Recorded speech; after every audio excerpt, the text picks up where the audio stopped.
ከሁሉም የሚገርማችሁ ሐሙስ ዕለት ሊሰቀል አንድ ቀን ቀርቶት ክርስቶስ ሲሰቃይ ሲጸልይ የነበረበት ጊዜ አለ አይደል? በመለኮቱ አይፈራም፣ በስጋው ግን ይፈራል። መንፈስ ተዘጋጅታለች፣ ስጋ ግን ደካማ ነው ብሏል። በዚያ በጌቴሴማኒ ሲጸልይ በጣም ተጨንቆ ይጸልይ ነበር። ክርስቶስ ነገ የሚሆነውም ስለሚታየው ማለት ነው። እና ሲጨነቅ ላብ ይወጣው ነበር። ላቡ አልፎ ደም ይወጣው ነበር። ስለኛ የሚቀበለውን መከራ ከመቀበሉ አንድ ቀን በፊት ተጨንቆ ሲጸልይ የደም ላብ አላበው ይላል። እዚህ መሃል ሐኪሞች ልትኖሩ ትችላላችሁ። የሕክምና ሰዎች ሄማቶድሮሲስ የሚሉት አንድ ኬዝ አለ። አንድ ሰው በጣም ሲጨነቅ ላቡ ይጨምራል፣ በጣም ያልበዋል። ጭንቀቱ ከመጠን ሲያልፍ ግን በላብ ፈንታ ደም ይወጣዋል። ይህ የሚከሰተው ከ1 ሚሊዮን ሰዎች አንድ ሰው ላይ ነው። ክርስቶስ ለእኛ የተጨነቀው በሚሊዮን ሰው አንድ የሚመጣውን ጭንቀት ነው። ተጨነቀ፣ ተሰቃየ። በዛ ጭንቀት ውስጥ ሆኖ ይጸልይ ነበር ይላል። ከዚያ ምን ይላል? የሚያበረታው መልአክ ታየው። የሚያበረታው መልአክ ታየው። ማንን? ክርስቶስን። አሁን አንድ ሰው መላእክት አያስፈልጉኝም እያለ የሚታበይ ሰው ክርስቶስን መላእክት አበረቱት ሲል ሲያይ ምን ሊል? ክርስቶስ አበረቱት እየተባለ አንተ ከክርስቶስ ልትበልጥ ነው ወይ ነው መባል ያለ? ግን አበረቱት ይላል። ምን ማለት ነው? አባታችን አባ ጊዮርጊስ ዘጋስጫ ይህንን የሉቃስ ወንጌል በተረጎመበት ስፍራ ሉቃስን ሐኪም አይደለ? ሉቃስ ባለመድኃኒት አይደል? ሉቃስ ሆይ ምን ነክቶ ነው አቆሰልከኝ እኮ ይላል። እንደው አክመኝ ምን ማለት ፈልገ ነው? እንዴት መላእክት አበረቱት ብለህ ትናገራለህ? የአምላክነቱ ኃይል ከመላእክቱ ኃይል አንሶ ነው ወይ መላእክት የሚያበረቱት? በምን ኃይላቸው? ምን ማለት ፈልገ ነው? እባክህ ሉቃስ ሆይ ሐኪሙ ሆይ ቁስል አምጥተህብኛል ልቤ ላይና እባክህ ተኩሰ አድነኝ ፈውሰኝ ይላል። ከዛ ራሱ ምን ማለት እንደሆነ ይተረጉመዋል። መላእክት አበረቱት ማለት በፊቱ እየሰገዱ ለከ ኃይል ክብር ወስብሐት፣ ለአንተ ክብር ምስጋና ይገባል እያሉ ሰገዱለት ማለት ነው እንጂ መላእክት ክርስቶስን ሊያበረቱት አይችሉም። ለከ ኃይል ክብር ወስብሐት እስከ ለዓለም እያልን የምንሰግደው አማኑኤል አምላኬ ለከ ኃይል ምን ማለት ነው? ለአንተ ኃይል ክብር ምስጋና ይገባል። ሲሰቃይ መላእክት ከበው የሰገዱትን ስግሰት ልጆቿን ሰብስባ የኢትዮጵያ ቤተክርስቲያን በክርስቶስ መከራ ጊዜ ትሰግድለታል። ለአንተ ኃይል ለአንተ ክብር ይገባል። አይሁድ እየተፉብህ ነው፣ እኛ ግን እንሰግድልሃለን። አይሁድ በጥፍ እየመቱ ነው፣ እኛ ግን እናለቅሳለን ስለ መከራ። ዓርብ ዕለት ደግሞ ለነ ሚካኤል ከባድ ነበር። ይገርማቸዋል። ዓርብ ዕለት ክርስቶስን የሾህ አክሊል ደፉበት፣ ጨርቅ ልብሱን ገፈው ገረፉት። ከገረፉ በኋላ ጨርቅ አለበሱት። ከዛ ልብሱን ገፈው ሌላ ጨርቅ አለበሱት። አቤት ስንተርከው ቀላል ነው። እስቲ በደንብ አስተውሉት። ክርስቶስ የተገረፈው እኛ ለቡሄ በምናጮኸው ጅራፍ አይደለም። ሚስማር አለው መግረፊያው፣ የሾለ አጥንት አለው። ሰውነቱ ላይ አርፎ ሲነሳ ስጋውን እየነጨ ነው የሚነሳው። በዚያ አጥንቱ እስከሚታይ ድረስ ተገረፈ። ከተገረፈ በኋላ ልብስ አለበሱት። ወደ ሄሮድስ ወሰዱት፣ ወደ ጲላጦስ መለሱት። ድጋሚ ልብሱን ገፈፉት ሲባል ልብስ መገፈፍ እርቃን መሆን አይደለም ችግሩ። ከቆሰለ ሰውነት ላይ ጨርቅ ሲነሳ ምንድን ነው የሚሆነው?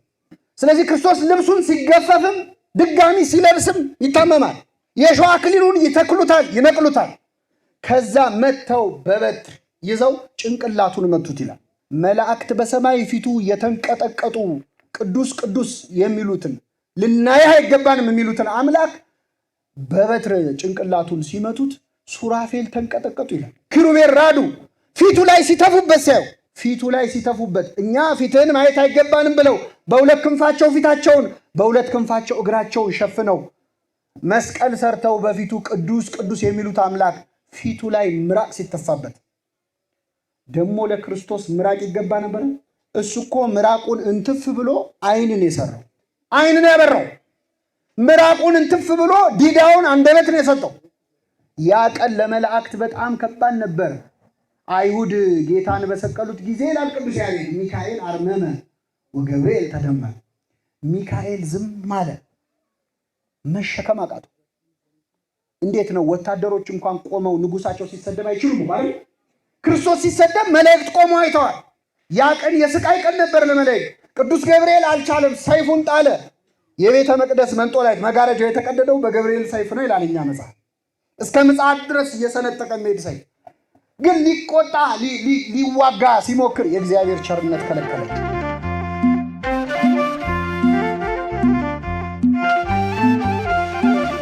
አብ ወወልድ ወመንፈስ ቅዱስ አሐዱ አምላክ አሜን።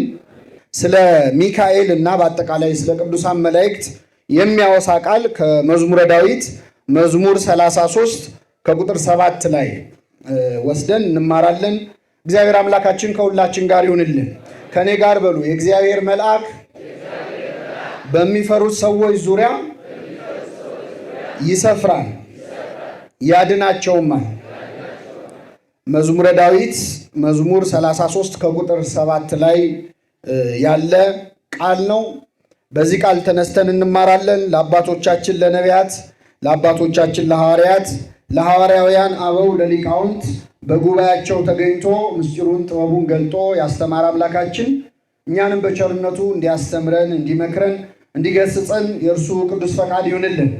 ነቢየ እግዚአብሔር ዳዊት በ33ኛው መዝሙሩ ላይ እግዚአብሔርን ሁልጊዜ አመሰግነዋለሁ፣ ምስጋናውም ዘወትር በአፌ ነው፣ ነፍሴም በእግዚአብሔር ትከብራለች። ገሮች ይስሙ ደስ ይበላቸው። ይህ ችግረኛ ጮኸ፣ እግዚአብሔርም ሰማው፣ ከመከራው ሁሉ አዳነው ካለ በኋላ የእግዚአብሔር መልአክ በሚፈሩት ሰዎች ዙሪያ ይሰፍራል። ምን ይላቸዋል አለ? ያድናቸዋል። መዝሙር 33 ከቁጥር 7 ላይ ያለ እጅግ ብዙ ምስጢር እጅግ ብዙ ቁም ነገር ያለው ቃል ነው። በዚህ ቃል ተነስተን የምንማረው ነቢዩ የእግዚአብሔር መልአክ አለ። የማን መልአክ? ዛሬ የምናከብረው ሊቀ መላእክት ቅዱስ ሚካኤል ነው። መላእክትን እናከብራለን፣ ሚካኤልን እናከብራለን፣ ገብርኤልን እናከብራለን። በአጠቃላይ እልፍ አእላፋት መላእክትን እናከብራቸዋለን። መላእክትን የምናከብረው ግን በጣም ይገርማቸዋል፣ መላእክት ስለሆኑ አይደለም። ሚካኤልን የምናከብረው መልአክ ስለሆነ አይደለም። መልአክ መሆኑን አይተን አይደለም። የማን መልአክ ስለሆነ? የእግዚአብሔር መልአክ ስለሆነ። መልአክ ስለሆኑ የማናከብራቸው አሉ አይደል? ሰይጣን እና ሰራዊቱ በተፈጥሯቸው ምንድን ናቸው? ሰይጣን መልአክ ነው አይደለም? ነው። አሁንም መልአክ ነው እኮ። አንዲት ሴት ልጅ ወለደች፣ ልጇ አድጎ ሌባ ሆነ። የወለደችው ልጅ ነው ሌባ ነው? አሁን አንዳንድ ሰው እንደው እግዚአብሔር ምን ቸገረው እንደው ሰይጣንን ባይፈጥረው ምን አለ እንደው ብላችሁ አታውቁ? ብዙ ሰው ይላል። እኔ ዛሬ አዲስ ነገር የሚመስል ነገር ልንገራችሁ፣ ግን መጽሐፍ ቅዱስ ላይ የተጻፈውን ነው የምነግራችሁ። እግዚአብሔር ሰይጣንን አልፈጠረውም። እግዚአብሔር ማንን አልፈጠረም? እግዚአብሔር የፈጠረው ሳጥናኤልን ነው። ልብ በሉ። ሰማልያል የተባለ ብርሃናዊ መልአክ ቅዱስ መልአክን የተፈጠረው በራሱ ተነሳሽነት ሰይጣን የሆነው ማን ነው? ራሱ ሰይጣን ነው። አንዲት ልጅ እናት ልጅ ወለደች፣ ልጇ አድጎ ሌባ ሆነ። እሷ የወለደችው ልጅ ነው ሌባ ነው? ልጅ ነው። ሌባ የሆነው በራሱ ተነሳሽነት ራሱ። ስለዚህ ሰይጣን ፍጹም ሆኖ ነው የተፈጠረው። ሳጥናኤል ይቅርታ፣ ሕዝቅኤል 34 ላይ ብታነቡ ምን ይላል? ከተፈጠርክበት ቀን አንስቶ እስከ ወደቅክበት ቀን ድረስ ፍጹም ነበርክ ይላል። በመንገድ ፍጹም ነበር። ቅዱስ መልአክ ነበር፣ ብርሃናዊ መልአክ፣ አሐዜ መንጦላይት፣ ቅሩበ መለኮት፣ የሰማዩን የእግዚአብሔርን ዙፋን መጋረጃ የሚይዝ ለመለኮት የቀረበ ብርሃናዊ ያማረ የአጥቢያ ኮከብ የተሰኘ መልአክ ነበረ። በገዛ ፍላጎቱ በነፃ ፈቃዱ ተጠቅሞ የወደቀው ዲያብሎስ ነው። ዲያብሎስ በተፈጥሮ መልአክ ነው። መልአክ ስለሆነ ግን አናከብረውም። እኛም እናከብረው የማንን መላእክት ብቻ ነው? የእግዚአብሔር ካልሆኑ አናከብራቸውም። ሚካኤል፣ ገብርኤል እያልን የምንዘምረው የእግዚአብሔር መላእክት ስለሆኑ ነው። አንዱ ባለቅኔ ምን አሉ መሰላችሁ? ለመልአክ ይናከብሩ አሉ ለእማ አስረጸ ክንፈ በመጠነ ነው ይቆሙ። መልአክን አሉ በቁመቱ ልክ ክንፉን ስለዘረጋ አናከብረውም። ክንፉን አይተን አናከብረውም። ለምን? ለኦፍ ወለትንትንያ እስመ ክንፍ ቦሙ። ወፍና ትንኝም ምን አላቸው? ክንፍ አላቸው። ክንፍ አላቸው። ወበሲ ውበቱ ለሰብ ይናከብሮ ቀዲሙ ይላል። እንኳን ባልተረጎመው ይሻላል። ሰውንም ሽበቱን አይተን አናከብረውም ይላል። መልአክን ክንፉን አይተን አናከብረውም። የሚያስከብረው መልአክ መሆኑ ረቂቅ መሆኑ አይደለም። የማን መልአክ መሆኑ ነው? አሁን ሚካኤል ገብርኤል እንድንዘምርላቸው የሚያደርገን ሲፈጠሩም የእግዚአብሔር መላእክት ናቸው። አሁንም የማን መላእክት ናቸው? የእግዚአብሔር ሆነው እስከ ምጽአት ድረስ ይቆያሉ። በእውነት በረከታቸው ይደረብን። ሚካኤል ገብርኤል እንደተፈጠሩ ነው የሚያገኛቸው እግዚአብሔር እንዳስቀመጣቸው። ሲፈጥራቸው ፍጹም ናቸው። አሁንም ፍጹማን ናቸው። ለአፍህ አርነት አትስጥ፣ በመላእክቱ ዘንድ ስተት አለ አትበል ይላል መጽሐፈ መክብብ። መላእክት ይበድላሉ እንዲያደርጋሉ አትበል። ፍጹማን ናቸው። ለምን? መበደል ስለማይችሉ አይደል? ፖቴንሻሊ ነፃ ፈቃድ አላቸው። መላእክት የፈለጉትን መስራት ይችላሉ። ሚካኤል ገብርኤል ለምን ነው የማይሰሩት? የማያቋርጥ ግንኙነት አላቸው ከእግዚአብሔር ጋር። የቴዎሎጂ ተማሪዎች ፈንዳሜንታል አታችመንት ይሉታል፣ ወይ ሚስቴሪዮሲስ ይባላል። መላእክት ከእግዚአብሔር ጋር የማያቋርጥ ምስጋና ላይ ናቸው። በዛ ተመስጦ ውስጥ ስላሉ ፋታ አይሰጣቸውም ኃጢአት ለመስራት ማለት ነው። ያሉበት ቅድስና፣ ያሉበት ከእግዚአብሔር ጋር ያሉበት ፍቅር አስቡት። አሁን እኛ ሌላ ጊዜ የምናስበውን ኃጢአት ቅዳሴ እያስቀደስ እናስበዋለን? አናስበውም። ለምን? የቅዳሴው መንፈስ ህሊናችንን ምን ስለሚለው ነው። ስለ መላእክት 24 ሰዓት እግዚአብሔርን ያመሰግናል። አመስግነው አመስግነው አመስግነው ሲደክማቸው ያመሰግናሉ። አያርፉም። አኮቴቶሙ ረፍቶሙ ወረፍቶሙ አኮቴቶሙ።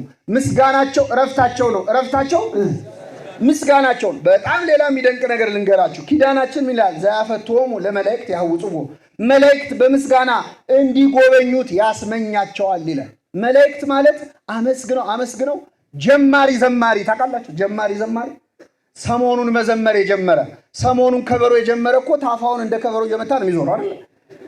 እንደዛ ነው። ገና አይጠግብም፣ ዘምሮ አይጠግብም። አዲስ ክርስቲያን ከምን ይበልጣል እንደሚባል መላእክት እንደዛ ናቸው። ዓለም ከተፈጠረ እስካሁን አመስግነው ያመሰገኑት ምስጋና ምንም አይመስላቸው። ወይ ይመስሎሙ ለመላእክት ከመዘወደስዎ መንፈቀ መንፈቃ ለአሐቲ ሰዓት ይላል። እስከ ዛሬ ዓለም ከተፈጠረ እስካሁን ያመሰገኑ ምስጋና የአንድ ሰዓት ሩብ የዘመረው ይመስላቸው። ዘምረው አልጠገቡም ገና። አሁንም ማመስገን፣ አሁንም መዘመር። በእውነት የነሱን እድል ለኛ ያድለን። በእውነት አሁን እኛ አባታችሁ ነው የጀምራችሁ ከመቼው እንዳለቀ ገርማችሁ ያውቃል? መሀል ላይ ዘልየው ነው ብላችሁ አታውቁም እንዴ? ባንዴ እንዴት አንዳንዴ የጸሎት መጽሐፍ ይዛችሁ ልትጸልዩ ቆማችሁ ስንት ገጽ ቀረው ብላችሁ አልቆጠራችሁ? እንዲቆነን እኛ አባታችን ወይ ረጅም ሆና ስንት ቦታ ደርሰን እኮ ነው የምንመለሰው። ስንት ቦታ። መላእክት ግን ያለማቋረጥ ያመሰግናሉ። ይህ ምስጋናቸው ፋታ አይሰጣቸው። ለደቂቃ ኃጢአት ለማሰብ ጊዜ አይሰጣቸውም። ስለዚህ ለማንኛውም ሚካኤል ገብርኤልን የምናከብራቸው መላእክት ስለሆኑ ሳይሆን የማን መላእክት ስለሆኑ? የእግዚአብሔር መላእክት። ነቢዩ ምን አለ? የእግዚአብሔር መልአክ በሚፈሩት ሰዎች ዙሪያ ምን ይላል? የእግዚአብሔር። ሌላ የሚያጽናና ነገር ልንገላችሁ። መላእክት የእግዚአብሔር መላእክት ናቸው። ልክ ነው። ሚካኤል የእግዚአብሔር መልአክ ነው።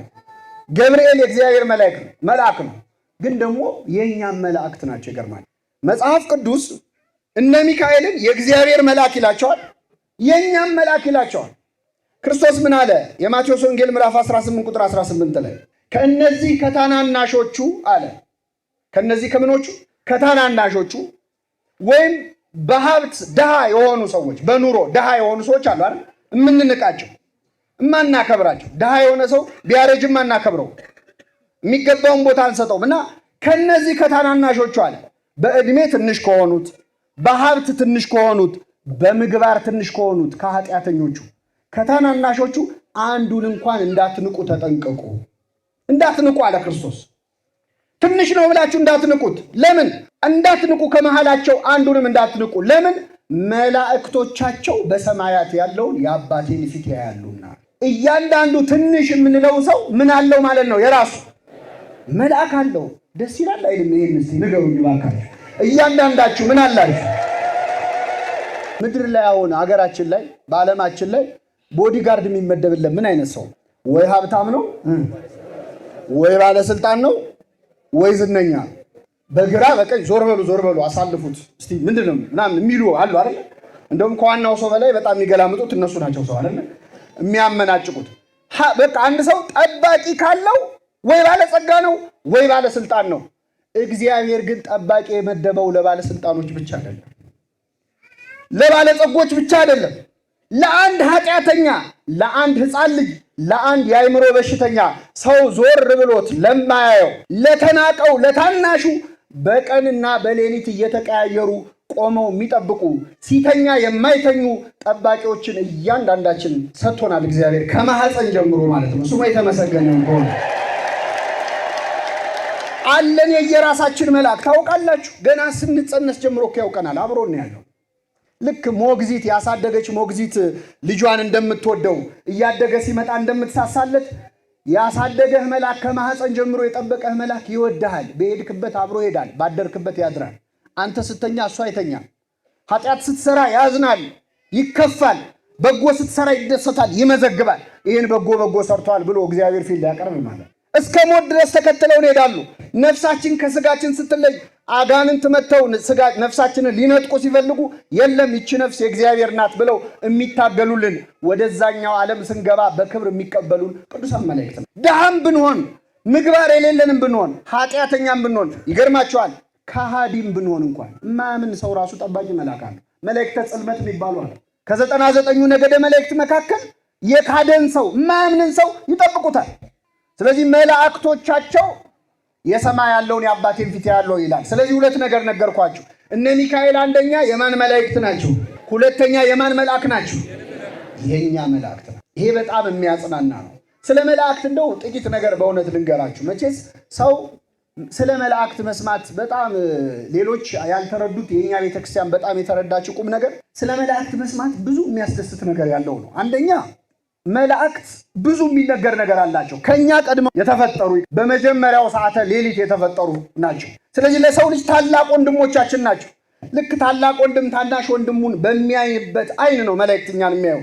መጽሐፈ ኢዮብ ምዕራፍ 33 ላይ ምድር ስትፈጠር መላእክት እልል ይሉ ነበር ይላል። የእግዚአብሔር መላእክት እልል ይሉ ነበር፣ ደስ ይላቸው ነበር። መፈጠራችንን አይተው እንደ ታላቅ ወንድም የሚያዩን የሚወዱን ወዳጆቻችን ናቸው። ስለዚህ ስለ መላእክት መስማት ያስፈልጋል አያስፈልግም? እንደው ጥቂት ነገር ልንገራችሁ። መላእክት አንደኛ ብዙ ናቸው፣ እጅግ ብዙ። መጽሐፍ ቅዱስ ቁጥራቸውን ሲናገር ይላል 1000 ጊዜ 1000 አእላፋት ጊዜ አእላፋት ይላል። በአጠቃላይ የመላእክት ቁጥር ይሄ ነው ተብሎ ሊነገር አይችልም። ግን ማወቅ ከፈለጋችሁ እኔ ቀላል ሂሳብ ልንገራችሁ ዛሬ። የመላእክትን ቁጥር ማወቅ ትፈልጋላችሁ? እሺ፣ የመጀመሪያው እግዚአብሔር የፈጠረው ሰው ማን ነው? አዳም ነው። ከአዳም አንስቶ እስካሁን ድረስ የሞቱ ሰዎች አሉ አይደል? እነሱ በሙሉ ከሞት ቢነሱ አሁን ዓለም ላይ ያለነው ስንት ሰዎች ነን? ስንት ደረሰ? ኮቪዱም ጦርነቱ ምናምን ቀናንሶን ስንት ደረሰ? 8 ቢሊዮን። በጣም ጥሩ። አሁን 8 ቢሊዮን ሰዎች አሉ አይደል? ከአዳም አንስቶ እስካሁን የሞቱት ከሞት ቢነሱ አሁን ያለው 8 ቢሊዮን ሰው ዓለም ላይ ያለው የተኛ ሁሉ ተቀስቅሶ ተነሱ ቢባል ቢቆም ከአሁን በኋላ ደግሞ ክርስቶስ ዳግም ሊፈርድ እስኪመጣ ድረስ የሚወለዱ አዳዲስ ሕፃናት አሉ አይደል? አሁኑኑ ቢወለዱ ለእያንዳንዱ ሰው ማለት ነው በራሱ ፀጉር ልክ መልአክ ይደርሰዋል። በምኑ ልክ? ስለዚህ ካልኩሌሽኑ ቀላል ነው። መላእክትን መቁጠር ከፈለጋችሁ መጀመሪያ ምን ቆጥሩት? የተላጨ ተገላገለ አይደል? አይ ቀዳዳው ይቆጠራል፣ ችግር የለውም። ሊቆጠሩ ይችላሉ? አይችሉም ማለት ነው። የራስን ፀጉር ልቆጥር አትችልም። ሌላው አባት ደግሞ ምን ይላል? እማመ ተፈጠረ ዓለም እስከናሁ፣ ዓለም ከተፈጠረ አንስቶ እስካሁን ድረስ የዘነበው ዝናብ አለ። እያንዳንዱ ጠብ ያለው ጠብታው ቢቆጠር ከመላእክት ቁጥር ጋር ሊተካከል አይችልም። ከዛ በላይ ናቸው መላእክት። አሁን ይህን ስናገር ምናልባት እዚህ መሀል እኔ እዚህ ኑሮ አናቴ ላይ ወጥቷል። እየሰማችሁ ነው። እኔ ለራሴ ስንት የቤተሰብ ችግር አለብኝ። መላእክት በዙ አነሱ እኔ ምን አገባኝ የሚል ሰው ይኖራል እዚህ። እኔ ስንት ችግር አለብኝ፣ ታምም ያለው ጠበል እየተጠመቅኩ ነው። አሁን ሌላ ትምህርት አያስተምርም። አሁን መላእክት በዙ አነሱ ምን አገባኝ የምትሉ ካላችሁ እነዚህ ሁሉ መላእክት ከማን ጋር ናቸው? ደስ ይላል አይልም? ይሄ ብቻ እነዚህ ሁሉ መላእክት ከኛ ጋር ናቸው። ሰው እኮ አሜሪካን ሀገር ዘመድ አለኝ ብሎ እንዴት እንደሚኮፈስ ታውቃለህ? እልፍ አላፋት መላእክት ያንተ ዘመዶች ናቸው። በቀን በሌሊት የሚጠብቁ ብትወድቅ የሚያነሱ በደስታ የሚደሰቱ መላእክት ይገርማቸዋል። አያገቡም፣ አይጋቡም። በሰማይ ሰርግ የለም። መላእክት የሰርግ ያህል የሚደሰቱት መቼ እንደሆነ ታውቃላችሁ? አንድ ኃጢአተኛ ምን ሲል ምን አይነት ቅዱሳን ናቸው! አይገርም? ደስ ብሏቸው ነው የሚያድሩት። አንድ ኃጢአተኛ ንስሐ ገባ ሲባል አቤት ቅዱስ ገብርኤል እመቤታችንን አብስር ተብሎ ሲላክ ምን ተሰምቶት ይሆን? እንዴት እየበረረ ይሆን የመጣው? ለአንድ ኃጢአተኛ መዳን መላእክት ሁሉ የሚደሰቱ ከሆነ ለዓለም ሁሉ መዳን ገብርኤል ምን ሲሰማው ነበር ያን ቀን? በእውነት ክንፉን እያማታ ነው የመጣው። ሂድ አብስራት ብሎ ሲነግረው እዚህ ቆሜ ምን ሰራለሁ? ሄጄ ላብስራት እንጂ እያለ ከሰባቱ ሰማያት እየሰነጠቀ እየበረረ መጥቶ ጸጋን የተሞላሽ ሆይ ምን ይበልሻል? ደስታቸው ነው መላእክት። የእኛ መዳን ደስታቸው የሆነ ጠባቂዎችን ስለሰጠን እግዚአብሔር ስሙ የተመሰገነ ነው።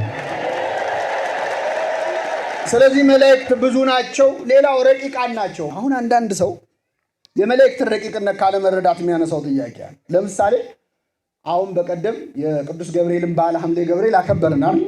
ሐምሌ ገብርኤል ሲከበር ብዙ ቦታ ነው የተከበረው አይደለም? ቅዱስ ገብርኤል የዓመቱ ሲከበር ቁልቢ ይከበራል። አዲስ አበባ ስንት አብያተ ክርስቲያናት አለ። ገብርኤል ያን ቀን የዓመቱ ገብርኤል በዓል ቀን የት ነው ሄደው? ቅዱስ ገብርኤል ቁልቢ ነው። አንዳንድ ሰው ይጨነቃል። ገብርኤል እንደው ገብርኤል እንዴት አድርጎ ያዳርሰዋል? ጳጳስ አረከው ሰው መሰለ የትኛው ነው የሚሄደው ብሎ ይጨነቃል። በጣም ይገርማል። አንዱ መልአክ አሁን ሰዎች ሲያስጨንቁን እሺ ገብርኤልን እዛም ትጠሩታላችሁ እዚህም ገብርኤል ብላችሁ ትጠሩታላችሁ። የት ነው የሚሄደው? እስቲ ገብርኤል እስቲ ያሳይ። ገብርኤል በሁሉ ቦታ ይሞላ ነው ይሏቸዋል። በጣም የሚገርመው ይህን ጥያቄ ግን ሰይጣን ሲሆን አያነሱ። ለምሳሌ እዚህ ያለ ሰው ኃጢአት እንዲሰራ የሚፈታተነው ማን ነው? አዲስ አበባ ያለውንስ አሜሪካ ያለውንስ ሰይጣን በሁሉ የሞላ ነው። ሰይጣን ሲሆን ሰዎች አይጠይቁም፣ ችግር የለውም ብቻ ገብርኤል አትበላል። ግን እንዴት ነው ገብርኤልስ? በእውነት ወደ እውነታው ስንመጣ እንዴት ነው በአንድ ጊዜ ብዙ ቦታ መሄድ የሚችለው? እኔ ቀላል ጥያቄ ልጠይቃቸው። አሁን እዚህ ቆሜ እየተናገርኩ ያለሁትን ትምህርት ዓለም ላይ ያለ ሰው ሁሉ እንዲሰማው ማድረግ ይቻላል አይቻልም? በምን? አቤት በኢንተርኔት። ኢንተርኔቱን የሰራው ማን ነው? እግዚአብሔር እንዳትሉ። ማን የሰራው? ሰው። ሰው በሰራው ኢንተርኔት እኔ እዚህ ጋር ቁጭ ብዬ እዚህ ጋር ቆሜ የምናገረውን ዓለም ላይ ያሉ ሰዎች በተመሳሳይ ጊዜ እያዩ እንዲማሩ ማድረግ ይቻላል አይቻልም? ይህንን ቴክኖሎጂ የሰራው ማን ነው? ሰው ነው። ሰው የሰራው ቴክኖሎጂ በዓለም መዳረስ ከቻለ እግዚአብሔር የሰራው ገብርኤል በዓለም መድረስ ይችላል አይችልም? ከሰው ስራና ከእግዚአብሔር ስራ የማን ስራ ይበልጣል? እንደው እንዴት ነው የምናየው ራሳችንን? ከእግዚአብሔር ልናሳንሰው ነው? መላእክት በሁሉ የሞሉ ነው አላለችም ቤተክርስቲያን። ምሉ በኩለ የተባለ በባህሪው በሁሉ የሞላ ማብቻ ነው እግዚአብሔር ነው። መላእክት ግን ለኛ አያንሱም። ለምን? ይቅርታ አድርጉልኝ፣ መሬት የምንላት ፕላኔት እኮ ለአንድ መልአክ ኳስ ማለት እኮ እንደምታስቡት ትልቅ አይደለንም እኮ።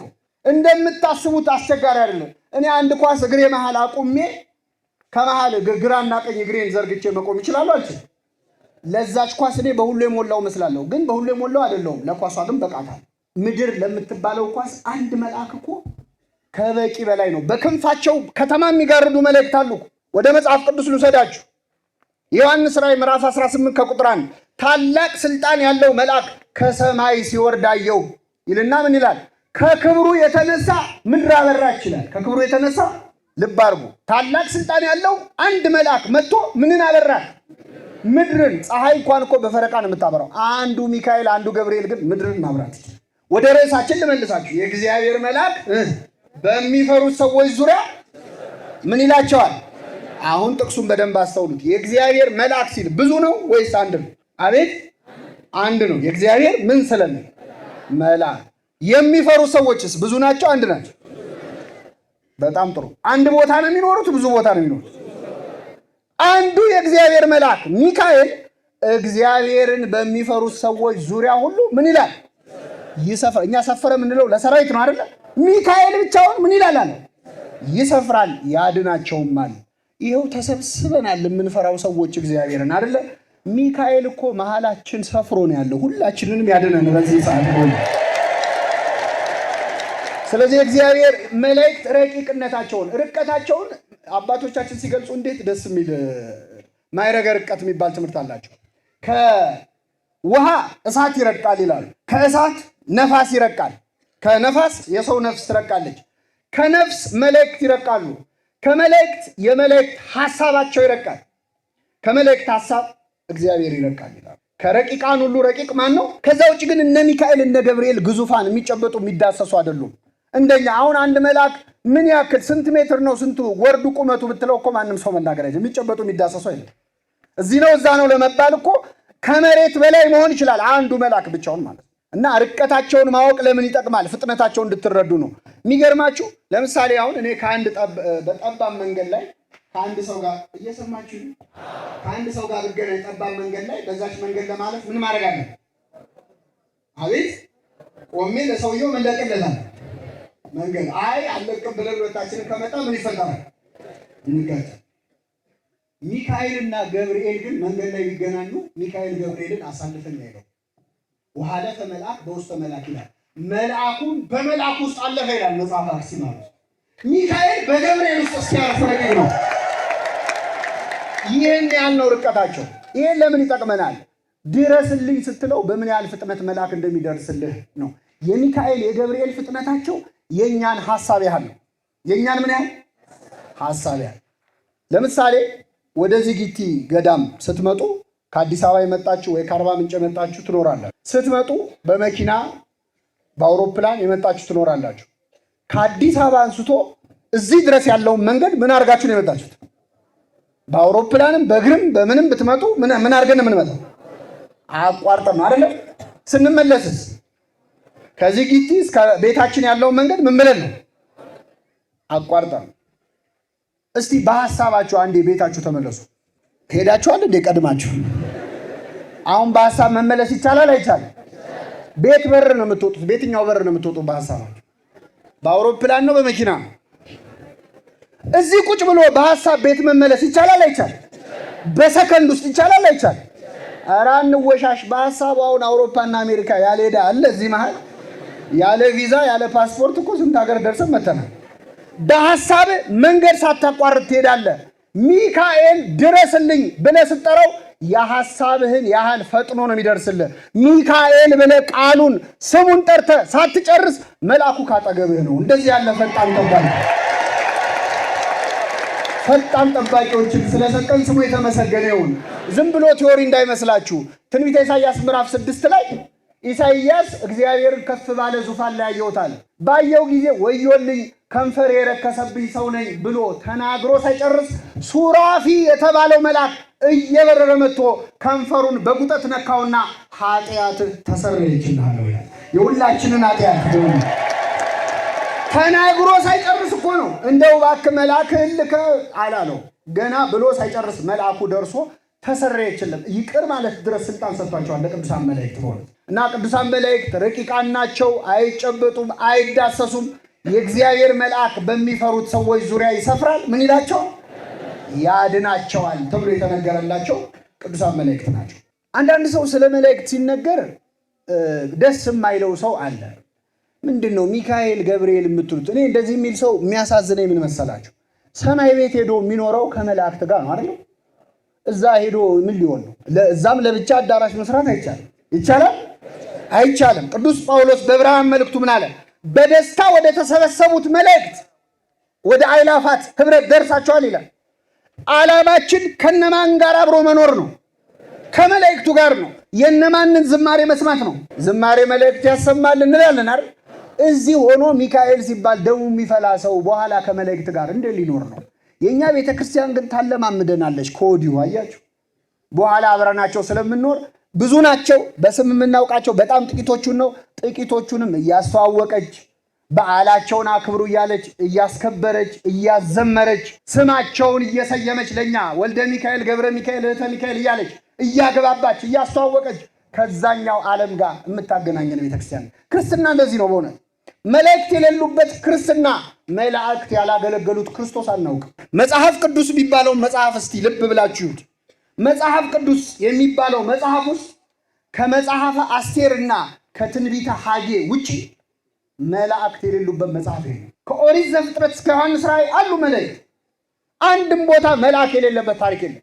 እኔ ወደ አዲስ ኪዳኑ ብቻ ልውሰዳችሁ። ዓለም የዳነበት ክርስቶስ ከሰማይ ወደ ምድር ወርዶ ሰው ሆኖ ዓለምን ያዳነበትን ታሪክ አዲስ ኪዳኑን ብቻ ካነበብክ መላእክት የሌሉበት ወንጌል ማንበብ አይቻልም። ለምን? ገና ክርስቶስ ሲጸነስ ለእመቤታችን ትጸንሻለሽ ብሎ የተናገረው ማን ነው? ገብርኤል ነው። መልአክ ነው የጀመረው። ተጸነሰ። በተወለደ ጊዜ ሌሊቱን ሙሉ ስብሐት ለእግዚአብሔር በሰማያት እያሉ ሲዘምሩ ያደሩት እነማን ናቸው? መላእክት ናቸው። ደስ ብሏቸው እንደው ምን አይነት ምቀኝነት የሌለባቸው ቅዱሳን ናቸው። አምላክ ሰው የሆነበት ቀን እኮ ማኩረፍ ነበረባቸው። እንዴት ከኛ በልጦ አምላክ ሰው ሲሆን ሰው እንዴት አምላክ ይሆናል ማለት ነበረባቸው። እነሱ ግን እኛ ተኝተን እነሱ ሲዘምሩ አደሩ።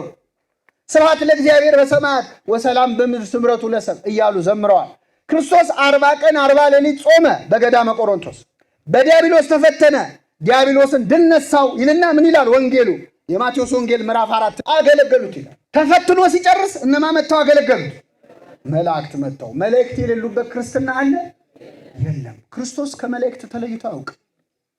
ቃና ዘገሊላ ሰርግ ቤት ያልተጻፉት ስለማይበሉ ነው። ይበላሉ መላእክት፣ ያው ጠጅ የወይን ጠጅ ጠጡ ስለማይባል ነው እንጂ መላእክት የሌሉበት ቦታ የለም። ክርስቶስ የነበረበት እነሱ የሌሉበት የለም። ከሁሉም የሚገርማችሁ ሐሙስ ዕለት ሊሰቀል አንድ ቀን ቀርቶት ክርስቶስ ሲሰቃይ ሲጸልይ የነበረበት ጊዜ አለ አይደል? በመለኮቱ አይፈራም፣ በስጋው ግን ይፈራል። መንፈስ ተዘጋጅታለች፣ ስጋ ግን ደካማ ነው ብሏል። በዚያ በጌቴሴማኒ ሲጸልይ በጣም ተጨንቆ ይጸልይ ነበር። ክርስቶስ ነገ የሚሆነውም ስለሚታየው ማለት ነው። እና ሲጨነቅ ላብ ይወጣው ነበር። ላቡ አልፎ ደም ይወጣው ነበር። ስለኛ የሚቀበለውን መከራ ከመቀበሉ አንድ ቀን በፊት ተጨንቆ ሲጸልይ የደም ላብ አላበው ይላል። እዚህ መሃል ሐኪሞች ልትኖሩ ትችላላችሁ። የሕክምና ሰዎች ሄማቶድሮሲስ የሚሉት አንድ ኬዝ አለ። አንድ ሰው በጣም ሲጨነቅ ላቡ ይጨምራል፣ በጣም ያልበዋል። ጭንቀቱ ከመጠን ሲያልፍ ግን በላብ ፈንታ ደም ይወጣዋል። ይህ የሚከሰተው ከ1 ሚሊዮን ሰዎች አንድ ሰው ላይ ነው። ክርስቶስ ለእኛ የተጨነቀው በሚሊዮን ሰው አንድ የሚመጣውን ጭንቀት ነው። ተጨነቀ፣ ተሰቃየ። በዛ ጭንቀት ውስጥ ሆኖ ይጸልይ ነበር ይላል። ከዚያ ምን ይላል?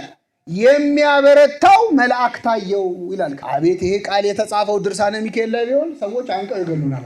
ብላችሁ ክርስቶስን የሚያበረታው ወንጌል ላይ ነው። ምንናል ሉቃስ ተጻፈው የሚያበረታው መልአክ ታየው። ማንን? ክርስቶስን። አሁን አንድ ሰው መላእክት አያስፈልጉኝም እያለ የሚታበይ ሰው ክርስቶስን መላእክት አበረቱት ሲል ሲያይ ምን ሊል እንደ ክርስቶስ አበረቱት እየተባለ አንተ ከክርስቶስ ልትበልጥ ነው ወይ ነው መባል ያለ። ግን አበረቱት ይላል። ምን ማለት ነው? አባታችን አባ ጊዮርጊስ ዘጋስጫ ይህንን የሉቃስ ወንጌል በተረጎመበት ስፍራ ሉቃስን ሐኪም አይደለ? ሉቃስ ባለመድኃኒት አይደል? ሉቃስ ሆይ ምን ነክቶ ነው አቆሰልከኝ እኮ ይላል። እንደው አክመኝ ምን ማለት ፈልገ ነው? እንዴት መላእክት አበረቱት ብለህ ትናገራለህ? የአምላክነቱ ኃይል ከመላእክቱ ኃይል አንሶ ነው ወይ መላእክት የሚያበረቱት? በምን ኃይላቸው? ምን ማለት ፈልገ ነው? እባክህ ሉቃስ ሆይ ሐኪሙ ሆይ ቁስል አምጥተህብኛል ልቤ ላይና እባክህ ተኩሰ አድነኝ ፈውሰኝ ይላል። ከዛ ራሱ ምን ማለት እንደሆነ ይተረጉመዋል። መላእክት አበረቱት ማለት በፊቱ እየሰገዱ ለከ ኃይል ክብር ወስብሐት ለአንተ ክብር ምስጋና ይገባል እያሉ ሰገዱለት ማለት ነው እንጂ መላእክት ክርስቶስን ሊያበረቱት አይችሉም። ለከ ኃይል ክብር ወስብሐት እስከ ለዓለም እያልን የምንሰግደው አማኑኤል አምላክ ለከ ኃይል ምን ማለት ነው? ለአንተ ኃይል ክብር ምስጋና ይገባል። ሲሰቃይ መላእክት ከበው የሰገዱትን ስግሰት ልጆቿን ሰብስባ የኢትዮጵያ ቤተክርስቲያን በክርስቶስ መከራ ጊዜ ትሰግድለታል። ለአንተ ኃይል ለአንተ ክብር ይገባል። አይሁድ እየተፉብህ ነው፣ እኛ ግን እንሰግድልሃለን። አይሁድ በጥፍ እየመቱ ነው፣ እኛ ግን እናለቅሳለን ስለ መከራ። ዓርብ ዕለት ደግሞ ለነ ሚካኤል ከባድ ነበር። ይገርማቸዋል። ዓርብ ዕለት ክርስቶስን የሾህ አክሊል ደፉበት፣ ጨርቅ ልብሱን ገፈው ገረፉት። ከገረፉ በኋላ ጨርቅ አለበሱት። ከዛ ልብሱን ገፈው ሌላ ጨርቅ አለበሱት። አቤት ስንተርከው ቀላል ነው። እስቲ በደንብ አስተውሉት። ክርስቶስ የተገረፈው እኛ ለቡሄ በምናጮኸው ጅራፍ አይደለም። ሚስማር አለው መግረፊያው፣ የሾለ አጥንት አለው። ሰውነቱ ላይ አርፎ ሲነሳ ስጋውን እየነጨ ነው የሚነሳው። በዚያ አጥንቱ እስከሚታይ ድረስ ተገረፈ። ከተገረፈ በኋላ ልብስ አለበሱት። ወደ ሄሮድስ ወሰዱት፣ ወደ ጲላጦስ መለሱት። ድጋሚ ልብሱን ገፈፉት ሲባል ልብስ መገፈፍ እርቃን መሆን አይደለም ችግሩ። ከቆሰለ ሰውነት ላይ ጨርቅ ሲነሳ ምንድን ነው የሚሆነው? ስለዚህ ክርስቶስ ልብሱን ሲገፈፍም ድጋሚ ሲለብስም ይታመማል። የሾህ አክሊሉን ይተክሉታል፣ ይነቅሉታል። ከዛ መተው በበትር ይዘው ጭንቅላቱን መቱት ይላል። መላእክት በሰማይ ፊቱ የተንቀጠቀጡ ቅዱስ ቅዱስ የሚሉትን ልናየው አይገባንም የሚሉትን አምላክ በበትር ጭንቅላቱን ሲመቱት ሱራፌል ተንቀጠቀጡ ይላል። ኪሩቤል ራዱ። ፊቱ ላይ ሲተፉበት ሲያዩ ፊቱ ላይ ሲተፉበት እኛ ፊትህን ማየት አይገባንም ብለው በሁለት ክንፋቸው ፊታቸውን በሁለት ክንፋቸው እግራቸውን ሸፍነው መስቀል ሰርተው በፊቱ ቅዱስ ቅዱስ የሚሉት አምላክ ፊቱ ላይ ምራቅ ሲተፋበት ደግሞ ለክርስቶስ ምራቅ ይገባ ነበር?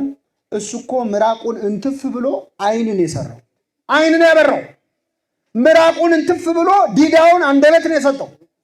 ያ ቀን ለመላእክት በጣም ከባድ ነበር። አይሁድ ጌታን በሰቀሉት ጊዜ ይላል ቅዱስ ያሬድ ሚካኤል አርመመ ወገብርኤል ተደመመ።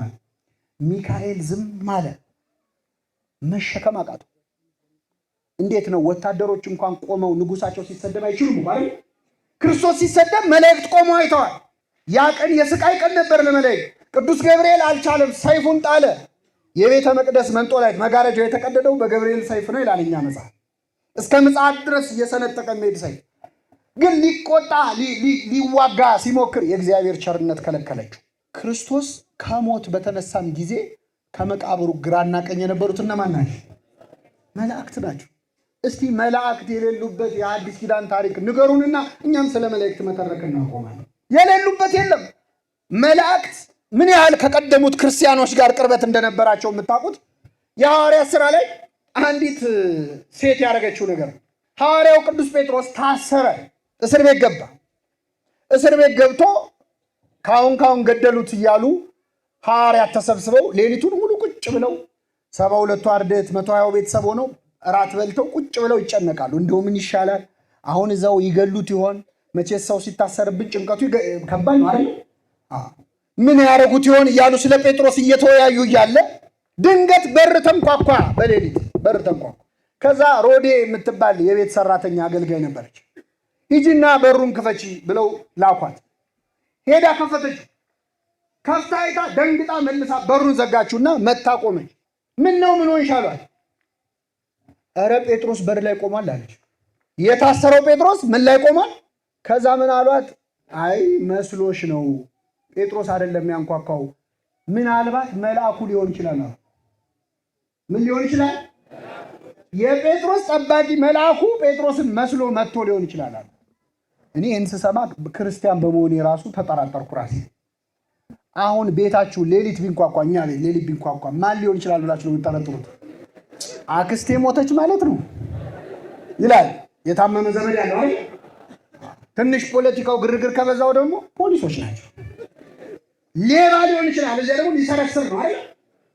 መልአክ ሊሆን ይችላል ብላችሁ ተገምታላችሁ? ይኸው እኔም እዚህ ቆሜ እናገራለሁ እንጂ ሌሊት ሲንኳኳ ካየው መልአክ ሊመስለኝ አይችልም።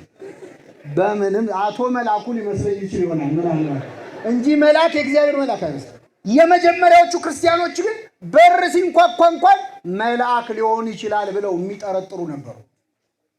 መላእክት የሌሉበት ክርስትና፣ መላእክት የማያገለግሉት ክርስቶስ አናውቅም። በመላእክት የተሞላች ቤተክርስቲያን ልጆች ስላደረገን ስሙ የተመሰገኑ ነው። 24 ሰዓት አብራቸው የምትዘምር የምታመሰግን ቤተክርስቲያን ናት የኛ ቤተክርስቲያን። የእግዚአብሔር መልአክ በሉ እስኪ በሚፈሩ ሰዎች ዙሪያ ይሰፍራል። ምን ይላቸዋል? ያድናቸዋል። በሉ እስኪ እንግዲህ መጽሐፍ ቅዱስ ላይ ተጽፎ አገኘ ነው። ምን እናደርገው? አንዳንድ ሰዎች መጽሐፍ ቅዱስን ኤዲት ለማድረግ ያምራቸዋል። የእግዚአብሔር መልአክ ያድናቸዋል ተብሎ ነው የተጻፈው። ምን ማለት ነው? ያድናቸዋል ማለት ምን ማለት ነው? ሐዋርያው መዳን በሌላ በማንም የለም ከሰማይ በታች እንድንበት ዘንድ የተሰጠኝ ኢየሱስ ክርስቶስ የሚለው ስም ነው ይላል። ነው አይደለም? ነው። መዳን በሌላ በማንም የለም። ይኸው መጽሐፍ ቅዱስ ግን የእግዚአብሔር መልአክ በሚፈሩ ሰዎች ዙሪያ ይሰፍራል። ምን ይላቸዋል? ያድናቸዋል። ጥቅሱን እናውጣው ወይስ እናስታርቀው? እየሰማችሁ የቱ ይሻላል? ማስታረቅ ነው። ምክንያቱም መጽሐፍ ቅዱስ ነው። ሁለቱንም ያጻፈው ማን ነው? እግዚአብሔር። አንዳንድ ሰዎች ቆርጠው ማውጣት ያምራቸዋል ከመጽሐፍ ቅዱስ የሆኑ ጥቅሶችን ጥምድ አድርገው ይዘዋል። ቢሞቱም አይጠቅሱ እነዛን ጥቅሶች። ከእኛም ጋር እንደዚህ አይነት ጥቅስ ሲጠቀስ የሆነ ጥቅስ ማንወዳለን፣ ከእነሱም ደግሞ ይሄ ችግር አለ። እግዚአብሔር ደግሞ የሰጠን መጽሐፍ ቅዱስ ነው። ጫማን የሚስተካከለው እግር ነው የሚስተካከለው። አንድ ሰው ጫማ ባይበቃው ትንሽ እግሩን እንጥረው ይባላል። ምኑ ነው የሚስተካከለው? ጫማው ነው። ስለዚህ የኛ አስተሳሰብ ነው እንጂ መስተካከል ያለበት መጽሐፍ ቅዱስ ፍጹም የሆነ መጽሐፍ።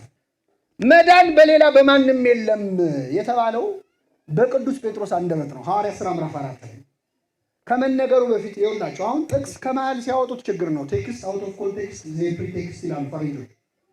ጥቅስ ከመሃል ሲወጣ ችግር ነው። ሙሉ አገባቡ መታየት አለበት የለበት?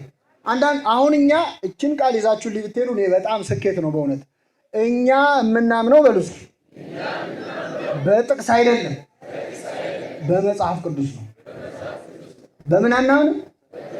በምን ነው የምናምነው? ምን ማለት ከመሃል አውጥቶ ጥቅስ ችግር ነው። አንዳንድ ሰው ከመሃልም ይጠቅሳል። እንደውም አንድ ሰውዬ እውነት ይሁን ውሸት አላውቅም መጽሐፍ ቅዱስ ገለጠ አሉ። ሲገልጥ ይሁዳ ታንቆ ሞተ የሚል አገኘ። በስመ አብ ወወልድ ወመንፈስ ቅዱስ ብሎ ዘጋው። ከዛ ድጋሚ ሲገልጠው ሲያየው አንተም እንዲሁ አድርግ ይላል። አሁን ይኸውላችሁ ይሁዳ ታንቆ ሞተ ሌላ ታሪክ ነው። አንተም እንዲሁ አድርግ፣ ደጉ ሳምራዊ የታመመውን ሰውዬ አከመው አሳመመው፣ አንተም እንዲሁ አድርግ ነው። አሁን በጥቅስ ከሆነ የሰውዬ ሊታነቅ ነው ልባ። ስለዚህ አሁን ወደ ጥቅሱ ልመልሳል። መዳን በሌላ ያለው ቅዱስ ጴጥሮስ ነው። እንዴት አለ ለምን አለ የሚለውም ማየት ያስፈልጋል። ጴጥሮስ እና ዮሐንስ ሊጸልዩ ወደ ቤተ መቅደስ ገቡ። ሄዱ በ9 ሰዓት። ቤተ መቅደስ ሲደርሱ በር ላይ አንድ ሽባ የሆነ ሰው እጁን ዘርግቶ እባካችሁ እርዱኝ መጽውቱኝ እያለ ይለምናል። ነዳይ ነው። ጴጥሮስ ዞር አለና ብርና ወርቅ የለንም፣ ያለንን ግን ምን እንልሃለን? እንሰጣለን። በናዝሬቱ በኢየሱስ ክርስቶስ ስም ተነሳና ተመላለስ። ያ ሰውዬ ወዲያውኑ ተነሳ፣ አብሯቸው ቤተ መቅደስ ገባ። ብርና ወርቅ የለንም አለ። አቤት እስማም እንዴት አይነት ካህን ነው! ብርና ወርቅ የለኝም የሚል ካህን። ምንም የለኝም፣ ያለኝ ምንድን ነው?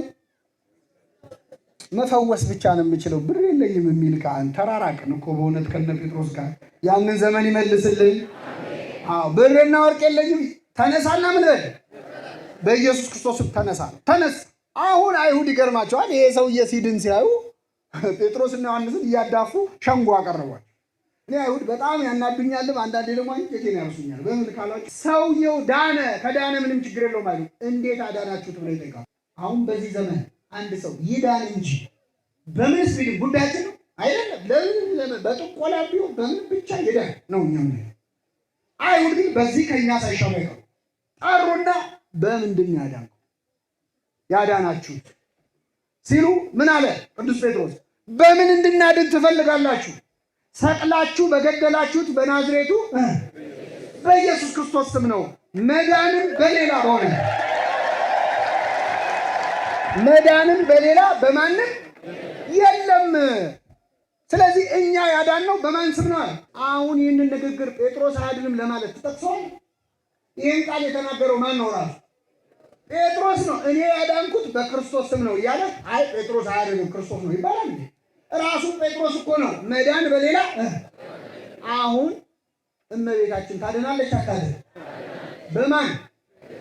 እመቤታችንንም አግኝተን ምግባራችን አይፈቅድልንም እንጂ አግኝተን ብንጠይቃት ምን እንደምትላችሁ ታውቃላችሁ?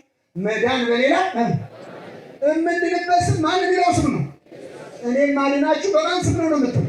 በኢየሱስ። አቡነ ገብረ መንፈስ ቅዱስ ጻድቁ ያድኑናል በማን ስም? የተጋደሉለት፣ መከራ ያዩለት፣ የመነኑለት፣ ሕይወታቸውን የሰውለትን የክርስቶስን ስም ጠርተው ነው የሚፈውሱ። ስለዚህ አቡዬንም ብትጠይቋቸው ገብርኤልን ብትጠይቋቸው ቃላቸው አንድ ነው። መዳን በሌላ የምንድንበት ስም የማን ስም ነው? ስለዚህ ቅዱሳን ያድናሉ አያድኑም? በማን ስም? በእግዚአብሔር። እግዚአብሔር በቅዱሳን ያድናል አይደል? ያለ ቅዱሳንስ ማዳን ይችላል አይችልም? ቅዱሳንስ ያለ እግዚአብሔር ማዳን ለምን? ኃይል የእግዚአብሔር ነው። ማዳን የሚል መዝሙር አታውቁ? ኃይል እግዚአብሔር ነው። እኔ እዚህ አላውቅም። አርባ ምንጭ አዲስ አበባ ሰው ፖሊስ ሲያይ ነው ኃይል እግዚአብሔር ነው የሚለው። ምን እንዳገናኘው እግዚአብሔር ነው። ፌዴራል ሲያይ ኃይል እግዚአብሔር ነው ይላል። ተሰጠው ይመስለኛል የዱላው። ኃይል የእግዚአብሔር ነው። ወሉስ ማዳን የማን ነው? በራሱ ማዳን የሚችል ማን ነው? ቅዱሳን ማዳን ይችላሉ አይችሉም? ይችላሉ። በማን ኃይል? በእግዚአብሔር። በራሱ ማዳን የሚችል ግን ማን ብቻ ነው? አሁን ወደ ጥቅሱ ልመልሳችሁ። የእግዚአብሔር መልአክ በሚፈሩ ሰዎች ዙሪያ ይሰፍራል። ምን ይላቸዋል? ያድናቸዋል። ያድናቸዋል። ማን በሰጠው የማዳን ኃይል? ለምሳሌ አንድ ሰው ቅዱስ ሚካኤል ነው ዛሬ። ቅዱስ ሚካኤል እባክህ እንዲህ ያለ ህመም ደርሶብኛል፣ ከዚህ ህመሜ ከዚህ ችግሬ አውጣኝ ብሎ ለቅዱስ ሚካኤል ተሳለ። ቅዱስ ሚካኤል ዘንድ ቆሞ ባቀረበው ስለት ይሄ ሰውዬ በአንድ ወሩ ከዛ በሽታ ተፈወሰ፣ ዳነ። ይህን ሰውዬ ያዳነው ማን ነው? እግዚአብሔር ነው ወይስ ሚካኤል? እግዚአብሔር ነው አለ። ያዳነው ማን ነው? የኢዮብን ታሪክ ታውቁታላችሁ። ኢዮብ መቼስ እሱን የማያውቅ ሰው የለም። ያልተፈተነው ፈተና የለም ማለት። መጀመሪያ ሰይጣን እግዚአብሔር ፊት ቆመ። ከወዴት መጣ አለው ይላል። እግዚአብሔር ሳያቀርቶ አይደለም። እግዚአብሔር ለሰው ስላጻፈው መጽሐፍ ቅዱስ እንዳላዋቂ ይናገራል። ከወዴት መጣ አለው። ዓለምን ዞርኳት አለ። ማን ነው እንዴ? ሰይጣን። እኛ ማጅላን ዓለምን የዞረ ምናቃል። ማን ነው ዓለምን ዞርኩ ያለው? ሰይጣን። ዓለምን ለማሳሳት ዓለምን የሚዞር ከሆነ ሚካኤል ዓለምን ለመታደግ ይዞራል አይዞርም? ምን ነው ሚካኤል ሲባል ሰው የሚከፋው? ዞርኩ፣ አየሁ፣ ተመላለስኩ፣ አየኋት። ባሪያዬን ኢዮብ አየኸው አለው። አዎ አየሁት። እንዴት ቅን እንደሆነ አየህ? እንዴት መልካም እንደሆነ አየህ? ባይሆንም ይገርመዋል። ምን ነሳው? ሀብት ሰጥተዋል፣ 10 ልጆች ሰጥተዋል፣ ትዳር ሰጥተዋል፣ ሙሉ ጤንነት ሰጥተዋል። ኢዮብ ያላመለከ ያላመሰገነ ማን ያመሰግናል? ሀብት ንብረቱን ብታሳጣው እኮ ይክድሃል። እግዚአብሔር ምን አለ? ሂድና የወደድከውን አድርግበት፣ ግን እንዳትነካ ነፍሱና እንዳትነካው ሂደ አድርግበታል። ሰይጣን ሄደና የኢዮብ ሀብት ንብረቱ ተራ ገንዘብ እንዳይመስላል በጣም በብዙ ሚሊዮን የሚቆጠሩ ከብቶቹን፣ ንብረቱን፣ ሀብቱን ሁሉ በአንድ ቀን አወደመ። ከዛ መጡና ነገሩት፣ ሀብት ወደመ አሉት። ኢዮብ ምን አለ? እግዚአብሔር ሰጠ፣ የእግዚአብሔር ስም። አሁን እኛ ሞባይላችን ቢጠፋ እግዚአብሔር ሰጠ እግዚአብሔር ነሳ እንላለን። ምን ነው አቦዬ እንደው ለእንትን ብዬ መጥቼ ጉድ ያደረጉኝ ይሆን? ርቀታችን እኮ እሱ ሀብት ንብረቱ ደግሞ አንድ ቀን ያለበት። ከዛ ሰይጣን ልጆቹን ገደለበት፣ 10 ልጅ። በነገራችን ላይ ቅደም ተከተሉ ራሱ የሰይጣንን ተንኮል ያሳያል። መጀመሪያ ሀብቱን፣ ቀጥሎ ልጆቹን ነው። መጀመሪያ ልጆቹን ገሎ ቀጥሎ ሀብቱን ቢያጠፋበት እንኳን ሀብቴ ልጆቼም ምን ብለዋል? ሞቷል። ጦሴ እንዳይ መጀመሪያ ሀብቱ ፈተኑ። አልሸነፍ ሲል በ10 ልጅ እግዚአብሔር ያሳያል። 10 ልጅ በአንድ ቀን 10 ልጅ። ኢዮብ እኮ ለልጆቹ በየቀኑ መስዋዕት ያቀርባል፣ በሐሳባቸው እግዚአብሔርን በድለው እንዳይሆን ብሎ። በዚህ ደረጃ የሚሳሳላቸው ልጆቹ በአንድ ቀን ሞቱ። እግዚአብሔር ሰጠ። ከዛ ሶስተኛ ከራስ ፀጉሩ እስከ እግር ጥፍሩ በቁስል መታው። የገዛ ቁስሉ እስኪሸተው ድረስ በሸክላ በገል ነበር የሚያውቀው። አሁንም ግን እግዚአብሔር ሰጠ፣ እግዚአብሔር ነሳ። አሁን ጥያቄ ልጠይቃችሁ፣ ኢዮብ ላይ መከራ ያወረደበት ማን ነው? እግዚአብሔር ነው ወይስ ሰይጣን? ድጋሚ ልጠይቃችሁ፣ ኢዮብ ላይ መከራ ያወረደው ማን ነው? እግዚአብሔር ነው ወይስ ሰይጣን? ሰይጣን ነው አላችሁ። እሺ፣ አሁን ከላይ ያለው የሁሉ አዛዥ ማን ነው? የሁሉ አዛዥ ማን ነው? እነ ቅዱስ ሚካኤልን መጥተው እኛን እንዲያድኑ ፈቃድ የሚሰጠው ማን ነው? ሰይጣንን ደግሞ እኛን እንዲፈትን ፈቃድ የሚሰጠው ማን ነው? ኢዮብን የፈተነው ማን ነው ስላችሁ ሰይጣን አላችሁ አይደለ? ግን የታወቀው ማን እንዳዘዘው ነው። ቢሆንም ግን መጥቶ ኢዮብ ላይ ኢሚዲየት መከራ ያደረሰበት ማን ነው ስለሆነ ማን አላችሁ? ሰይጣን አላችሁ። ገብቷችኋል? ግን አዛዡ ማን ነው መሆኑን እያወቃችሁ ግን ሰይጣን እንዲያደረገ እንላለን። ምክንያቱም ሰይጣን እግዚአብሔር ሳይፈቅድ ምንም ነገር መስራት አይችልም። ግን እግዚአብሔር ቢፈቅድለትም መጥቶ ያንን ተግባር የፈጸመው ግን ማን ነው ስለሆነ ሰይጣን ነው። ሰይጣን መከራ ሲያወርድ እግዚአብሔር ፈቅዶለት እንደሆነ እያወቅን ሰይጣን አደረገው የምንል ከሆነ ሚካኤል መጥቶ እኛን ሲያድንም ፈቃድ የሰጠው እግዚአብሔር ቢሆንም መጥቶ ስራውን የሰራው ማን ነው? ቅዱስ ሚካኤል ነው ለማለት መቸገር የለብንም። ሚካኤልን የሚያዘው ማን ነው? እግዚአብሔር ነው። ያን ስራ እንዲሰራ የላከው ግን መጥቶ የላከው አሁን በዚያ ስፍራ ላይ የማዳን ስራውን እንዲሰራ የላከው ማን ነው? መጥቶ የሰራው ግን ማን ነው? ቅዱስ ሚካኤል ነው። ሚካኤል ለሰይጣን የምንሰጠውን ክሬዲት ግን ለእግዚአብሔር አንሰጥ። አንድ ስጨምርላችሁ የበለጠ ግልጽ ይሆናል። ሰይጣን ከእግዚአብሔር ፈቃድ የጠየቀው ኢዮብን ለመጥቀም ነው ለመጉዳት? እግዚአብሔር ፈቀደለት አልፈቀደለት? ፈቅዶለት። ሰይጣን መልካም ነው ክፉ ነው? ልባ እግዚአብሔር ለሰው የሚፈልገው መልካም ነገር ነው ወይስ ክፉ ነገር? ለኛ መልካም ነገር የሚፈልገው እግዚአብሔር፣ ለኛ መጥፎ ነገር የሚፈልገው ሰይጣን መጥቶ ሲጠይቀው ክፉ ሐሳብ እንዳሰበ እያወቀ የሚፈቅድለት ከሆነ ለኛ መዳን የሚንገበገቡ እነ ሚካኤል ሲለምኑት ይሰማል አይሰማም? ይሰማል። አለዚያ እግዚአብሔር ክፉ ክፉን እየፈቀደ መልካም መልካሙን ይከለክላል ማለት ሊሆን ነው። እንዲያውም ለእግዚአብሔር ፈቃድ የተስማማው ልመና ከሰይጣን ልመና በላይ የነማ ልመና? የመላእክት ልመና ነው። ለምን? መላእክት የሚለምኑት ሰው እንዲድን ነው። ዕብራውያን 1:14 ሁሉ መዳንን ይወርሱ ዘንድ ለማገዝ የሚላኩ መናፍስት አይደሉም? ሁሉም ሰው እንዲድን ይፈልጋሉ እነ ሚካኤል። ሰይጣን ደግሞ ሁሉም ሰው ምን እንዲል ይፈልግ? ስለዚህ ሰይጣንን ብሎ ጆሮ የሰጠ አምላክ ሚካኤልን ብሎ ስለኛ እንዲለምን ይፈቅዳል አይፈቅድም? ይፈቅዳል። አይ ጥቅስ ከተፈለገው ሁለት ነገሮች ላንሳና በቃለሁ። ደከማችሁ። ቅዱሳን መላእክት እንዲያመሰግኑ፣ እንዲጸልዩ፣ እንዲያገለግሉት ብቻ አይደለም፣ እንዲለምኑ፣ እንዲጸልዩ ስለኛ ይፈልጋል። እንዲማልዱም ፈቅዶላቸዋል። ሁለት የምታውቋቸውን ጥቅሶች ልንገራችሁ። አንደኛው እኔ በእግዚአብሔር ፊት የምቆመው ታውቁታላችሁ አይደል? እኔ በማን ፊት የምቆመው ማን ነኝ? ገብርኤል ነኝ። እዚህ ላይ በደንብ ካስተዋላችሁ እግዚአብሔር ፊትና ጀርባ አለው። እግዚአብሔር የሌለበት ቦታ አለ? በሁሉ ምን ያለ አምላክ? የሞላ አምላክ ማለት በሁሉ የሞላ አምላክ እንዴት ፊት ጀርባው ይባላል? ሁለተኛ እንደ ሚካኤል እነ ገብርኤል ረቂቃን ናቸው። አይቀመጡም፣ አይነሱም። እግር የሚታጠፍ የሚዘረጋ እግር የላቸው። ገብርኤል ቆምኩ ማለት ምን ማለት ነው? ቆመ ነው።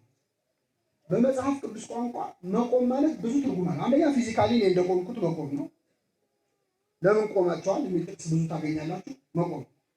ሁለተኛው መቆም ከኃጢአት ተለይቶ ጽድቅ መስራት። ቅዱስ ጳውሎስ ማንም የቆመ ቢመስለው እንዳይወድቅ፣ የቆመ ሲል ምን ያለ ማለት ጽድቅ እየሰራ ቢመስለው ማለት ነው። መቆም ጽድቅ ሊሆን ይችላል። መቆም መፍረድ ሊሆን ይችላል። እግዚአብሔር በአማልክት መካከል ቆመ፣ በአማልክት መካከል ይፈርዳል ይላል መዝሙር 80። መቆም መፍረድ ሊባል ይችላል። የመጨረሻው ግን የመቆም ትርጉም ማማለል። መቆም ምንድን ነው? ወደ ጥቅስ ሳልወስዳችሁ ምን ነው አንቺ ቆምሽላት ለሷ ቢባል ምን ማለት ነው? አንተ ለሱ ምን አልክለት? ጠበቃ ቆመ ማለት ምን ማለት ነው? ጠበቃውን ወስዶ እንደዚህ ሞንታርጎ ገታው ማለት ነው። ስለዚህ ለገሌ መቆም ማለት ለገሌ ምን ማለት ነው? መከራከር። በመጽሐፍ ቅዱስ ጥቅስ ስናየው የምታውቁት ታሪክ አለ። እግዚአብሔር እስራኤል አሳዘኑት፣ ሊያጠፋቸው ፈለገ። ግን ከማጥፋቱ በፊት ለሙሴ ነገሩ። ላጠፋቸው ነው አለ። ይህን ሕዝብ አየሁታል። ሙሴ ምን አለ? ጌታ ሆይ እነሱን ከምታጠፋ እኔን ከሕይወት መጽሐፍን ሰርዘኝ። እግዚአብሔር ሲጀመር ሙሴን ያማከረው እንደዚህ እንደሚል አውቆ ነው። ለእኛው እንደዚህ ነገር አማከረ። አሁን ለእኛ እግዚአብሔር መጥቶ ወገኔን ላጠፋው ነው ምን ይመስልሃል? ይል ምን ነው አንተንም አስቸገሩ። እንደው ካጠፋ አይቀር በነካችን ነገሌም አሉ። በዛው ለእኛ እንደ አይነት እድል አይሰጥም። ላጠፋቸው ነው እንደው እነሱን ከምታጠፋ እኔ ምን በለኝ ሰርዘኛ። ይህን ቃል እንግዲህ አሁን ዛሬ እዚህ ገዳም ቁጭ ብለን እዚህ ቤተክርስቲያን ቁጭ ብለን ያለ ነው ጻድቁ አቡነ ገብረ መንፈስ ቅዱስ እነሱን ከምታጠፋ እኔን አጥፋኝ ብለው ሳይሆን አይቀርም። እግዚአብሔር ፊት የሚያቆም ምግባር ኖሮ ነው። እና ይህንን ቃል ዳዊት መዝሙር 105 ላይ ከቁጥር 23 ሲናገር ይላል የተመረጠው ሙሴ በፊቱ ባይቆም ኖሮ ሊያጠፋቸው ተናገረ ይላል። በፊቱ ምን ባይኖር ምን ማለት ነው? ባይቆም ማለት ባይከልለው ኖሮ ነው። ባይቆም ማለት ምን ማለት ነው? ባይለምን ባያማልድ ማለት። አሁን መቆም ትርጉሙ ምንድን ነው? እኔ በእግዚአብሔር ፊት የምቆመው ማንኛ አለ እምለምነው ነው። ምን ሊሰራ ይቆማል? ገብርኤል። ጥቅሱን መያዝ ከፈለጋችሁ ገብርኤል የሚውለው በስንት ነው? የሉቃስ ወንጌል ምዕራፍ 1 ቁጥር 19 እጅግ ይዛችሁ ነው አደራችሁ። እኛ ስንት ስልክ በቃላችን ይዛለን። ጥቅስ ሲሆን ምን እንደሚነካ ነው። ሉቃስ 1 ስንት 19 ሚካኤል ደግሞ ቆሞ ሲያማልድ ያለበት ዘካርያስ 1:12 ዘካርያስ 1:8 ሚካኤል በስንት ነው የሚለው? ሚካኤል ቆሞ ምን አለ መሰላችሁ? የኛ ሚካኤል ዛሬ የምናከብረው ሚካኤል የሰራዊት ጌታ እግዚአብሔር ወይ 70 ዓመት ሙሉ የተቆጣቸውን የኢየሩሳሌምና የእስራኤል ከተሞች የማትምራቸው እስከ መቼ ነው? ኢትዮጵያን የማትምራት እስከ መቼ ነው ይበልልን። ስንት ዓመት ተቆጣን እግዚአብሔር፣ ስንት ቁጣዬ በዚህች አጭር ጊዜ እማትምራቸው እስከ መቼ ነው አለ እግዚአብሔር። ይላል ለመልአኩ እንዲህ ሲል መለሰለት፣ ወደ እስራኤል በምህረት ተመልሻለሁ ይላል። ወደ ኢትዮጵያ በምህረት ተመልሻለሁ ይላል እግዚአብሔር። ስለዚህ ሁለት ጥቅስ ሰጠኋችሁ፣ ሉቃስ 1:19 እና ዘካርያስ 1:12 መላእክት ስለኛ ይለምናሉ፣ ይጸልያሉ፣ ያማልዳሉ። የማዳን የመለመን ኃይላቸውን የሚያገኙት ከማን ነው? የምናከብራቸው፣ የምንወዳቸው፣ የምንዘክራቸው የማን መላእክት ስለሆኑ ነው? የእግዚአብሔር መላእክት። ብዙ ጊዜ ሰዎች ምልጃ ላይ ሲከራከሩ እስቲ ያማልዳሉ የሚል አሳይኝና ዛሬ ኦርቶዶክስ ሆናለሁ የሚል ሰው እንዲህ ሲሉ፣ አንዳንድ ሰው መቼስ ባይኖር ነው እንዲህ በጣም ኮንፊደንት የሆኑት ብሎ ይፈራል። ፍጥጥ ካሉ ባይኖር ነው ጥቅሱ ብሎ እሱማ የለም ግን ይላል። ያኔ ይቀጠቀጣል በደንብ እስኪበቃው። ጠንከር ብሎ ግን እንዴ ሙሴ ለእስራኤል ቆሞ አማልዶ አላስማራቸውም ወይ? ሚካኤል ለእስራኤል ከባቢሎን እንዲመለሱ እስከ መቼ አትምርም ብሎ አላስማርም? ድንግል ማርያም በቃና ዘገሊላ ውሃን ወይን አላስደረገችም? ስለ እናንተ ሲያማልዱ ይናፍቋቸዋል ብሎ ቅዱስ ጳውሎስ አልተናገረም ወይ ብሎ ጠንከር ብሎ ጠቅሶ የሚመልስላቸው ሲያገኙ ጥያቄዋን ቀየር ያደርጓል። እኛ እኮ አያማልዱም አላልንም፣ በህይወት እያሉ ነው እንጂ ከሞቱ በኋላ እችን ሰምታችሁ ታጣቁ። መጀመሪያ አያማልዱም ያለ ሰውዬ እኛ እኮ አያማልዱም አላልንም ብላችኋል። መጀመሪያ ክርክ እንደ አይነቱ ይስተዋይ ብላሃል። መጀመሪያ ስለማላቅ ነው ያልኩት በልና አንቀጥል ጨዋታው። ፍጥጥ ብለው ይክዳሉ። አባቶቻችን ይላሉ መናፍቅ ወራጅ ውሃ ሲወስደው ድሮም ወደ ታች ሰፈር መሄድ ፈልግ ነበር ይላል። ትራንስፖርት አገኙ ይላል። ጎርፍ እኮ ነው ያዳፈው ወሰደ እና የጥቅስ ጎርፍ ሲወርድባቸው ጥያቄዋን ቀየር ያደርጓታል። በህይወት እያሉ ነው እንጂ ከሞቱ በኋላ ምን አይሉ አያማልዱ። አሁን አዌ ሟቾ ነው እኛ ቋሚ ልንሆን ነው። በጣም ጻድቃን ቢሞቱ ማያዋን ናቸው፣ ኃጢአተኞች ቢኖሩ ሙታን ናቸው ይላል መጽሐፍ ቅዱስ። ክርስቶስ ሙታናቸውን ይቀብሩ ዘንድ ሙታንን ተዋቸው ነው። እኛ ንስሐ ካልገባን ቆመንም ሞተናል።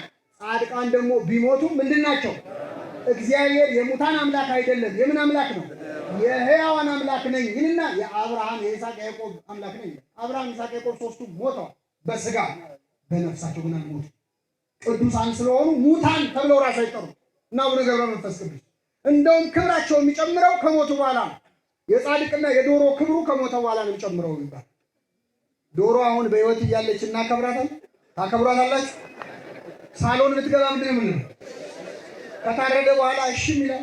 እሺ ነው የሚለው ላበሻ ነገር። ቅዱሳን እንደውም ክብራቸው የሚጨምረው። እኔ ግን ይሄን የፈለኩት በእውነት ግድ የለ የቅዱሳን ሞታ አማልዱም ያሉትን ትተን ካልሞቱ ግን ምን ይላሉ ማለት ነው? መልሱልኝ። ምን ካላሉ? ካልሞቱ ያማልዳሉ አይደል? ሚካኤል ይሞታል፣ ገብርኤል ይሞታል። ስለዚህ ምን ይላሉ ማለት ነው? ክብር ምስጋና ይድረሰው እግዚአብሔር። ችግር የለውም። እነሱ ሞቱ የሚሏቸውን ሰዎች አይጠይቁም። ልጅ እኛ እንጠይቃለን። እነሱ ሚካኤልን ገብርኤልን ይጠይቁልናል። ሞቱ ማለት ነው። ሚካኤል ሞቱ ያውቃል እንዴ? አንድ ባለቅን ያለውን ልንገራችሁና አበቃለሁ። ጉባኤ ቤት የተማረ በተለምዶ የቆሎ ተማሪ የሚባል አለና አንዳንድ ደግሞ ትምህርት የሌለው ግን በቃ እንደው አለባበስ የሚችል ሰዋል። ዝንጥ ያለ ስታዩ እንደዛ እንዳትሉ አደራችሁ። እና ጠምጥሞ በቃ በደንብ ጭራ ይዞ በእጁ እንዲህ ያለ ሲሄድ ሊቅ ነው የሚመስለው። እና ምዕመናን በጣም ያከብሩታል። ቤተ መቅደስ ሲገባ ግን ምንም ማለት ማህሌት ላይ ዝምተኛ ነው፣ መክፈልት ላይ ግን ደጀ ሰላም ላይ አንደኛ ምግቡ ላይ ማለት ነው። እና የሚገርማችሁ የዳር ሚካኤል ቀን ካባውን አድርጎ ጭራውን እየነሰነሰ አባታችን እኔ ቤት ይምጡ ብለው ተሻምተው አንድ ቤት ድግስ ገባ። ከዛ ያ የቆሎ ተማሪ ሌሊቱን ሙሉ ሲቀጥል አድሮ ሲማር አድሮ ከዛ ማህሌት ደግሞ ቆሞ ቅዳሴ አስቀድሶ ደክሞት ጉሮሮው ተዘግቶ ሊበላ ሊገባ ሲል ውጣ በግድ ለምኖ መሬት ላይ አስቀመጠው።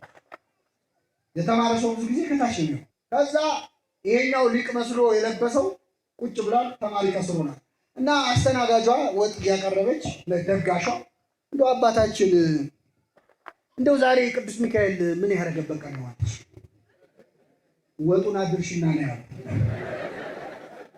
ስትመለሽ እንነጋገራለን አሁንና ሄደች። ከዛ አንተ ተማሪ ምን ያደረገበት ነው ሲለው በጆሮ ቀስ ብሎ ነገር እሺ አለ። ከዛ መጣ ሚካኤል ምን ያደረገበት ነው? በረከቱ ይደረብን ቅዱስ ሚካኤል ዛሬ የሞተበት ቀን። ይህን ጊዜ ተማሪው ጮኸ፣ ሀገር አቀለጠ። ዘይተሰማ ተሰማ ወዘይተገብረ ተገብረ። ያልተሰማ ተሰማ፣ ያልታየ ሚካኤል ደግሞ ሞት የተቀበለው ብሎ ቅልጥ አድርገው። ሞራል ኦፍ ዘ ስቶሪ ምንድን ነው?